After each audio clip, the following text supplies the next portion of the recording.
pourquoi Dieu permet les épreuves? En fait, si on fait un parallèle entre la vie du chrétien, de l'homme en général, et la vie d'un soldat,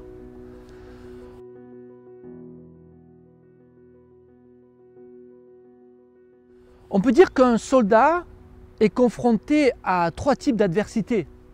D'abord, ses fragilités personnelles, soit des maladies corporelles, soit de la dépression, soit des addictions. Et puis, bien sûr, l'ennemi sur le champ de la bataille, deuxième adversité, danger de mort. Et troisième adversité, les épreuves qu'il a sur son camp d'entraînement. C'est pas rien. Eh bien, le chrétien, lui aussi, est un peu confronté à 3 types d'épreuves. D'abord, celles qui viennent de lui-même, c'est-à-dire son péché, ses faiblesses, ses propres fragilités que nous connaissons bien.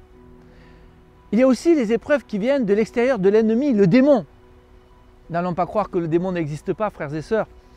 Il est vraiment là et, comme le dit l'apôtre Pierre, il est comme un lion qui rugit autour de sa proie, cherchant à la dévorer.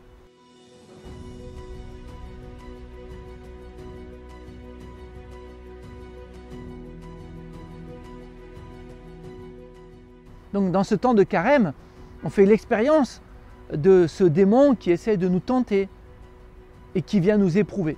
Mais enfin, le chrétien est éprouvé aussi par des épreuves, si je puis dire, permises par Dieu.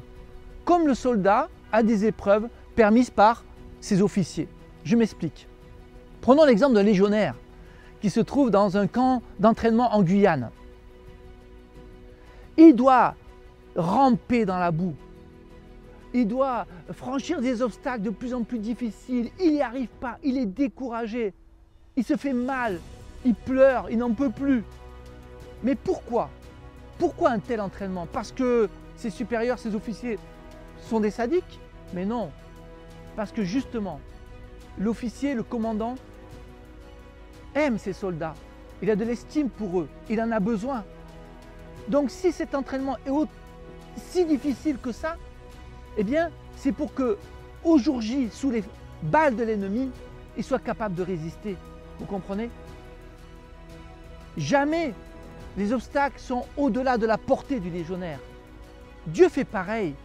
Il permet parfois que nous soyons éprouvés, non pas parce qu'il ne nous aime pas, mais parce qu'il veut que nous soyons forts pour résister dans nos vrais combats contre le diable et contre les événements extérieurs. Mais jamais, jamais, frères et sœurs, les épreuves de Dieu sont au-delà de nos forces. Il nous mènera jusqu'à la victoire, car c'est lui qui permet ces épreuves pour nous faire grandir. Soyons dans la confiance.